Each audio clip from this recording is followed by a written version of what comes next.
এবার তো ইহুদিদের রাখাল বড় অবাক হয়ে গেল।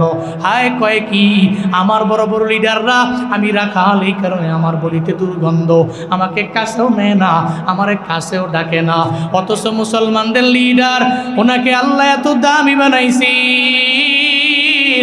উনি আমারে বলতে লাগলো, আমি কালেমা পড়ার পরে উনি আমারে বুকের মধ্যে নিয়ে নিবে, বুকের মধ্যে নিয়ে নিলে আমি তো রাখাল মানুষ, আমার বডির মধ্যে দুর্গন্ধ, আমি মেষ চড়াইয়া খাই, মেষের দুর্গন্ধ তো আমার বডির মধ্যে আছে। একটা বারের জন্য উনি চিন্তাও করবে না বুকে নেওয়ার ক্ষেত্রে। তাহলে ওনার ধর্মটা সত্য ধর্ম, ওনার ধর্ম ভালো ধর্ম, উনি লিডার তো ভালো লিডার, ওনার মতো নেতা হতে পারে না। সঙ্গে সঙ্গে তাঁবুর মধ্যে যাইয়া ইহুদিদের রাখাল আমার নবীরে বলেন, নবী এখন আমি আর দেরি করতে পারি না, আমারে পড়ায়া দেন লা ইলাহা ইল্লাল্লাহ মুহাম্মাদুর রাসূলুল্লাহ। কালেমা পড়ে মুসলমান হয়ে গেল। এবার নবীজিকে বলতে লাগলেন, পয়গম্বর একটু আগে আমি ইহুদি ছিলাম, এখন আমি কালেমা পড়ে মুসলমান হয়ে গেলাম, এখন আমি কি করতে পারি আমায় বলেন না, আমি কোন আমলের লাইনে আমি আগাবো, কোন আমল আমি করব? আল্লাহ নবীজি বলতে লাগলেন, এ রাখাল এখন তো নামাজের সময় না, আমি তোমাকে নামাজের ব্যাপারে বলবো। রাখাল রে, এখন তো অন্য কোনো নেকামলের পালা না যে আমি তোমাকে ওই নেকামল করার ব্যাপারে আমি তোমারে বলবো। আমার সাহাবায়ে কেরামেরা খায়বারের প্রান্তরে যুদ্ধ করার জন্য আসছে, দেরি করো না, খায়বারের প্রান্তরে আমার সাহাবায়ে কেরামদের সঙ্গে যাও, সাহাবায়ে কেরামদের সঙ্গে যাইয়া যুদ্ধের ময়দানে তুমি নিজেও ঝাঁপিয়ে পড়ো। এবার ইহুদিদের রাখাল তখন তো বলতে লাগলো, মুসলমান যখন হয়ে গেল, নব মুসলিমটা আমার নবীরে বলে, যদি আমি খায়বারের প্রান্তে যাই, ওখানে যদি আমি গিয়া শহীদ হয়ে যাই, তাহলে আমার ফায়দা আমার কি হবে? আল্লাহ নবী জানায়া দিলেন, আরে রাখাল, হাসরের ময়দানে আমার আল্লাহ, তুমি যদি ফি সাবিলিল্লাহ যুদ্ধ করে জিহাদের ময়দানে শহীদ হয়ে যাইতে পারো, ওয়ালা তাকুলু লিমান ইউকতালু ফি সাবিলিল্লাহি আমওয়াত বাল আহইয়া, আল্লাহর তো ঘোষণা তুমি মৃত হবা না, তুমি জীবিত হয়ে যাবা, বরং কবরের মধ্যে আল্লাহর পক্ষ থেকে তুমি রিজিক প্রাপ্ত হয়ে যাবা। শুধু তাই না, আল্লাহ পাক তোমার দাম এত পরিমাণে বাড়াইয়া দিবে, তুমি যদি আমার মাওলার রাস্তায় যুদ্ধ করে নিজের শহীদ বানাও, হাসরের ময়দানে আল্লাহ বলবে, রে শহীদ তুমি আমার কাছে আসো, হিসাব দেওয়া লাগবে না, বেলা হিসাব জান্নাতের মধ্যে তুমি চলে যাও, হিসাব দেওয়া লাগবে না, হিসাব ছাড়া তুমি জান্নাতের মধ্যে চলে যাও। যখন এই ব্যাপারে বলা হবে, ওই শহীদটা তখন বেলা হিসাব জান্নাতের মধ্যে চলে যাবে। এর মানে তুমি যদি কালেমা পড়ে মুসলমান হয়েছ, এখন যদি তুমি যুদ্ধের ময়দানে যাও, যুদ্ধের ময়দানে যে গিয়া যদি শহীদ হইতে পারো, তাহলে তোমার জন্য জান্নাত কনফার্ম হয়ে যাবে। চিল্লায় পড়েন সুবহানাল্লাহ। তুমি যদি কালেমা পড়ার পরে এখন যা যুদ্ধের ময়দানে শহীদ হও, তাহলে তুমি কনফার্ম জান্নাতি। সুবহানাল্লাহ জোরে বলবেন না? তো এবার তো ওই নব মুসলিম বলতেছে, তাহলে আর দেরি কিসের? আমি এখনই খায়বারের প্রান্তে চলে যাব, এখনই যাব, জোশ নিয়ে যুদ্ধের ময়দানে জিহাদ করব, আমি শহীদ হব, শহীদ হলে আমি বেলা হিসাব জান্নাতি হতে পারবো। নবীজি বলতে লাগলেন, দাঁড়াও, স্টপ, তুমি যাওয়ার আগে কাজ আছে। কি কাজ? যাওয়ার আগে তোমার কাছে যে মেষগুলো আছে, ভেড়া বকরিগুলো আছে, আগে বলো তো এই ভেড়া বকরি মেষগুলো এগুলা কার সম্পদ? এই সম্পদ তো আমার না, এই সম্পদ তো ইহুদিদের। ইহুদির কার সম্পদ? ইহুদির সম্পদ। তাহলে ইহুদির সম্পদ তুমি তোমার কাছে রাইখা যুদ্ধের ময়দানে গিয়া বান্দার হক মাইরা তুমি ওখানে গিয়ে শহীদ হয়ে গেলে, হাসরের ময়দানে ওই ইহুদি তোমার আটকায় দিবে, ওই ইহুদি তোমার আটকায় দিবে, তুমি কোনোভাবেই তো আল্লাহর জান্নাত পর্যন্ত পৌঁছতে পারবে না। কি করতে হবে নবীজি? আগে বান্দার হক ঠিকমতো আদায় করো, বান্দার হকটা বান্দার কাছে দিয়ে আসো, ফিরে দাও, এরপরে যুদ্ধের ময়দানে যাও, শহীদ হও, তোমার ওই শাহাদাত জান্নাতে যাওয়ার ওসিলা হবে। সুবহানাল্লাহ জোরে বলবেন না? যেন বান্দার হকটা পুরো মারাত্মক। আপনি হাক্কুল্লাহ, আল্লাহর হক নষ্ট করছেন, নামাজ পড়েন নাই, রোজা রাখেন নাই, আমল করেন নাই, আল্লাহ যা বলছেন ঠিকমতো মানেন নাই, নিজের মন চাহি জিন্দেগি আপনি লিড করেছেন, শয়তানের প্ররোচনায় পড়ছেন, জীবনে একটা বার গিয়ে বুঝতে পারছেন, তাওবা করছেন, চোখের পানি ফালাইছেন, আল্লাহ চাইলেই তো আপনাকে মাফ করতে পারেন। ফায়াগফিরু লিমান ইয়াশা ওয়া ইউআযযিবু মান ইয়াশা, উনি চাইলেই মাফ করতে পারেন, চাইলে আযাবে গ্রেফতার করতে পারেন, এটা ওনার এখতিয়ার, ওনার ইচ্ছা। কিন্তু হাক্কুল ইবাদ, যেটা বান্দার হক, এটা মারাত্মক। বান্দা মাফ না করলে আল্লাহ মাফ করবে না, বান্দা মাফ না করলে আল্লাহ মাফ করবে না। হাসরের ময়দানে আমার আল্লাহ বলবে, এই কলিমউদ্দিন, নাসিরউদ্দিন, তুমি এই মুহূর্তে জান্নাতের মধ্যে চলে যাও। জান্নাতের দিকে রওনা। পথিমধ্যে যাওয়ার পর হঠাৎ করে আরেকজন তার গ্রামের লোক এসে দাঁড়ায় গেছে।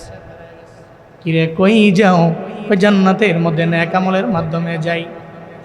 ওই জান্নাতে যাওয়ার আগে ওই যে জমিনে থাকে টাকা নিছিলা 20,000, ওইটা আগে দাও, এরপরে জান্নাতের মধ্যে যাও। ওই টাকা নিছিলাম 20,000, দুনিয়ার মধ্যে তুমি মিটমাট হয়ে গেছে। কয় হয় নাই, মূলত আমার নেতায় চলে গেছিল, ক্ষমতা শেষ। তোমার নেতায় আসার পরে তোমার ক্ষমতা বেড়ে গেছে, এই কারণে নেতার পাওয়ার দেখাইয়া 20,000 টাকা তুমি আমার কাছ থেকে নিছিলা, কিন্তু দাও নাই। জমিনের মধ্যে আমি বয়ে গেছি, আমার পোলারা সাহস করে নাই, তুমি সেই টাকা আর ফিরে দাও নাই। হাসরের ময়দানে আমি আমার গুনাহের পাল্লা বড় ভারী হয়ে গেছে, আমার নেকের পাল্লা হালকা হয়ে গেছে। এখন তোমার নেক বড় দরকার, আমার তো নেক নাই। তোমার কাছ থেকে আমি 20,000 টাকা তো পাই, এখন তুমি আমারে দাও, এরপরে তুমি জান্নাতে যাও।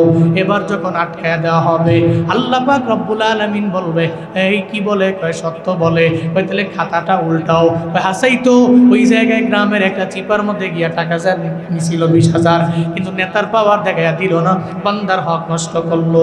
আল্লাহ তখন বলবে, কনফার্ম জান্নাতে যাইবা, এই আমার বান্দা, আগে তার 20,000 টাকা আগে দাও, এরপরে তুমি জান্নাতের দিকে যাও। এখন তো টাকা নাই। হাসরের ময়দানে ডলারের খেলা চলে না, ওখানে রিয়ালের খেলা চলে না।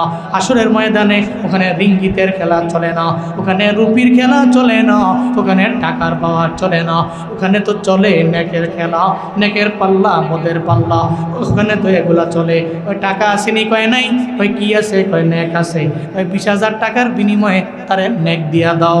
এমন হয়ে যাবে, তার নেক দিতে দিতে তার নেকের পাল্লা হালকা হয়ে যাবে।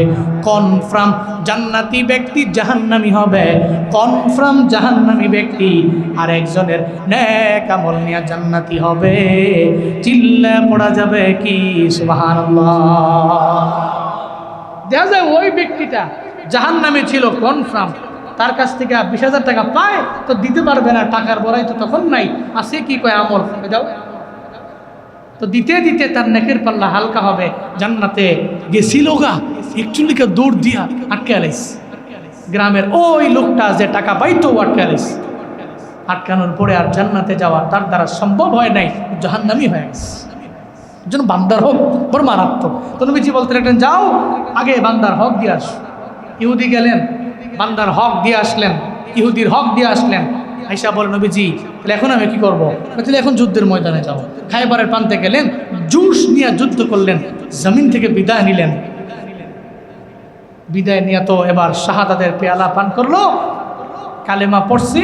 এর পরবর্তী কাজ যুদ্ধের ময়দানে গেছে, জিহাদ করছে, ওখানে শাহাদাতের পেয়ালা পান করছে। তো খায়বারের প্রান্তে যুদ্ধ শেষ হওয়ার পরে সাহাবায়ে কেরামরা দেখতেছে একটা লাশ এখানে দেখা যায়, একটা ব্যক্তির। ইহুদিরাও নেয় না, আমরাও চিনি না কে সে। নবীজি দরবারে গেলেন, নবীজি দরবারে যায় নবীজিকে বলতে লাগলেন, পয়গম্বর একটা লাশ খায়বারের প্রান্তে আছে, ওই লাশ ইহুদিরাও নেয় না, জীবনে কোনোদিন আমরাও দেখি নাই। নবীজি কয়, সাহাবীরা রে, তোমাদের ভাইটারে নিয়ে আসো, তার চেহারার দিকে দেখো। কালেমা পড়ার পরে এক ওয়াক্ত নামাজও পড়লো না, রোজা রাখলো না, আমল করলো না, দান করলো না, যাকাত দিল না, কিছুই করলো না। কালেমা পড়ছে, যুদ্ধের ময়দানে গেছে, তাকায় দেখো তার চেহারা, জান্নাতি মানুষ এই জায়গায় শুয়ে আছে। চিল্লা পড়া যাবে কি সুবহানাল্লাহ। অত দামি, অত এত দামি, তার চেহারার দিকে দেখো না। তোমরা তো কালেমা পড়ার পরে নামাজ পড়লা, যাকাত দিলা, দান করলা, নেক আমল করলা। আমার এই উম্মতটা কালেমা পড়ার পরে, মুসলমান হয়ে যাওয়ার পরে জিহাদের ময়দানে গেল, কালেমা পড়ার পরে যুদ্ধের ময়দানে গিয়া শাহাদাতের পেয়ালা পান করছে। শহীদের খাতায় তার নাম উঠে গেছে, সে বেলা হিসাব আমার মাওলার জান্নাতের মধ্যে চলে যাবে। বান্দারে খুশ নসিব, এটাই খুশ নসিব। কালেমা পড়লাম, কালেমা পড়তে পড়তে আমার মরণ হয়ে গেল, কালেমার বিনিময়ে আমি জান্নাত পাইলাম। আল্লাহর দরবারে বারবার বলা, মাওলা রে তুমি মরণের আগে বেঈমান বানায় আমারে কবরে নিও না, আমারে মুনাফিক বানায় কবরে নিও না, আমারে মুশরিক বানায় কবরে নিও না, আমারে মাজুসি বানায় কবরে নিও না, মূর্তি পূজা করতে করতে আমার মরণ দিও না, শিরিক করতে করতে আমার মরণ দিও না। যদি তুমি যখন আমারে মরণ দাও, আমারে কালেমা অবস্থায় দাও, চিল্লা পড়েন নামি আল্লাহর কাছে দোয়াতে বারবার বলবেন, আল্লাহ তুমি বেঈমান অবস্থায় আমার কবরে নিও না, ইমানদার অবস্থায় আমার কবরে নিও। রাবিয়া বসরি কয় আমার নাম্বার 1 টেনশন আমার ইমান হালাতে মরণ হবে কিনা আমি জানি না। এই টেনশনকে দূর করেন, কি করতে পারি বলেন? হাসান বসরি কয় নিজেরই তো বেল নাই, তোমার ব্যাপারে কি গ্যারান্টি দিব? আমার নিজেরই গ্যারান্টি নাই। ঠিক আছে, নাম্বার 1 টেনশনই রয়ে গেল। এবার আমার জীবনের সবচেয়ে বড় চিন্তার মাঝে 2 নাম্বার চিন্তা হাসান বসরিকে বলতে লাগলেন, হাসান বসরি আমার 2 নাম্বার চিন্তা হইল, এই চিন্তা নিয়ে আমি ঠিকমতো আমি ঘুমাইতেও পারি না, বিবাহ বন্ধনে আমি আবদ্ধ হব, দূর কি বাত। তুমি আমায় বলো কি তোমার চিন্তা রাবেয়া? 2 নম্বরে কি চিন্তা তোমার, তুমি আমারে জানায় দাও। 2 নম্বরে চিন্তা হইল জমিন থেকে বিদায় নিয়ে চলে যাব, থাকতে পারবো না দুনিয়ায়, সব বিদায় নিয়ে চলে গেছে। কবরের মধ্যে যাওয়ার পরে সবাই যখন আমার কবরে রেখে চলে যাবে, ওখানে তো আমি একা যাব, কেউ আমার সঙ্গে যাবে না। মুনকার নাকি 2 জন ফেরেশতা এসে আমারে সুন্দর করে বসে আমারে জিগাইবে, মান রব্বুক ওয়া মা দীনুক ওয়া মান হাদার রাজুলুল্লাযী বুইসা ফীকুম। আমার এই 3টা সওয়াল করবে, 3টা সওয়ালের জবাব আমি দিতে পারবো কি পারবো না, এই ব্যাপারে আমার বড় টেনশন কাজ করে। আমি আরামে বিছানায় ঘুমাইতে পারি না, এই চিন্তার কারণে আমি পাগলের মতো হয়ে যাই। হাসান বসরি আমার উস্তাদ, এই টেনশনটা আমার দূর করে দেন।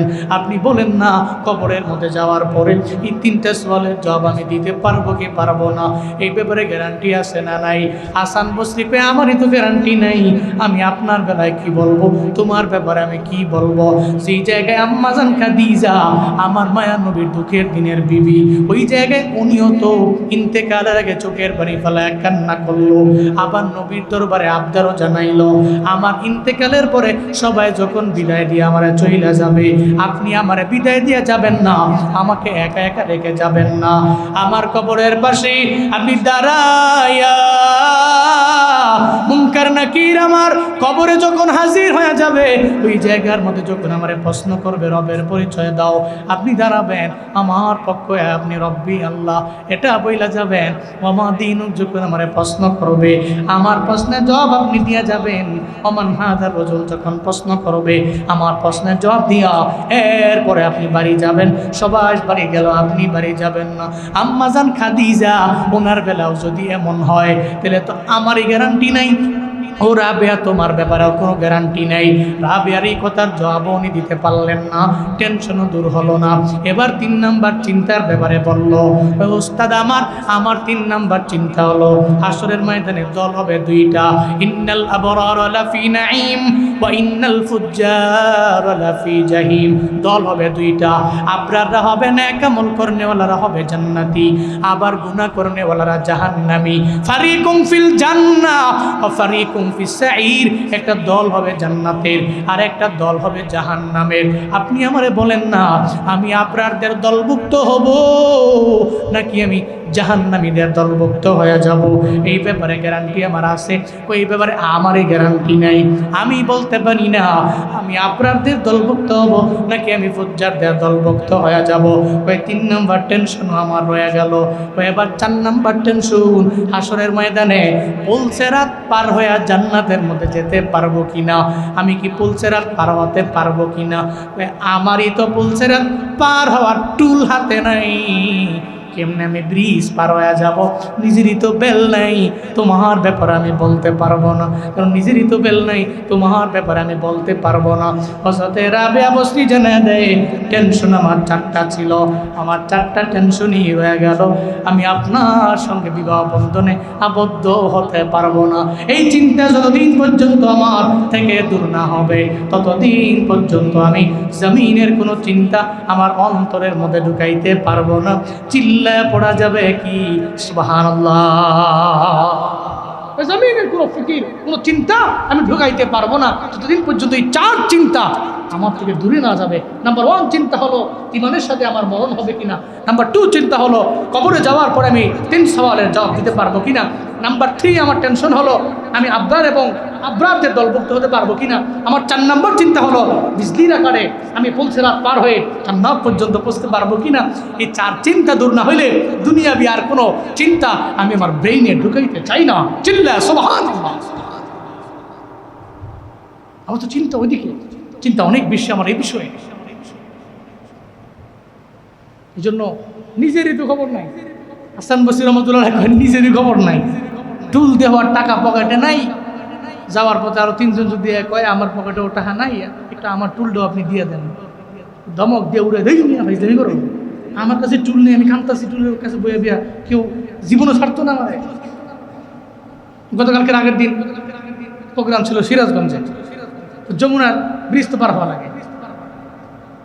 তা অনেক যমুনার টুলে যারা বসে মোটামুটি সবাই মোটামুটি পরিচিত। আমার ড্রাইভার মাঝে মাঝে গিয়ে মজা করে, মাঝে মাঝে কি একটু সাতটার দেওয়া যায় না, প্রায় সময় তো আসি। তো উনি গত 2 দিন আগে পেতেছে ঈদের বকশিস হিসাবে কি দেওয়া যায় না, একবার কি হুজুরে আছে তো বকশিসেরও বাড়াইয়া দেন, 550 টাকা টুল 700 টাকা দিয়ে যান। আমি ড্রাইভার লারা মারা দিও না, লারা দিলে ঝামেলা হয়ে যাবো। 550 টাকায় 700 হয়ে যাবো। এর মানে ওই জায়গায় যাওয়ার পর যদি আমার কাছে টুল নাই, টাকাও নাই, পিছন দিয়ে যদি আরেক গাড়ি এসে কয় ভাই আমার কাছেও নাই, আপনি যান আমার লইয়া যান, আমি এর ধমক দিব, মিয়া আমারই ব্রিজ পারমু কেমনে, চিন্তা মাথা নষ্ট, কেমনে মাহফিল ধরমু, পকেটে টুল নাই, টাকা নাই, আনতে ভুলে গেছি, অথবা চুরি হয়ে গেছে, নিজেরই বেল নাই, তোমারে নিমু কেমনে। হাসান বসরি কয় নিজেরই তো বেল নাই, নিজে পুলসিরাত পার হইয়া জান্নাত পর্যন্ত যেতে পারবো কিনা, এই ব্রিজ কেমনে পার হবো, এই চিন্তায় ঘুম আসে না, আবার তোমার চিন্তা দূর করব, এটা কেমনে সম্ভব। এই জন্য নিজের চিন্তা করে ঈমানটাকে মজবুত করে, ঈমানি মরণ আল্লাহর কাছ থেকে বেশি বেশি চেয়ে, ঈমানি মরণ চেয়ে নেক আমল করে, এরপরে আমার দুনিয়ার জিন্দেগিটা আমি পার করবো, এই জমিন থেকে বিদায় নিয়ে আবার জাকের জীবনে যাব। আল্লাহ আমাদের সব ভাইকে এই মিশন নিয়ে আগানোর তৌফিক দান করেন। সকলে পড়েন আমিন।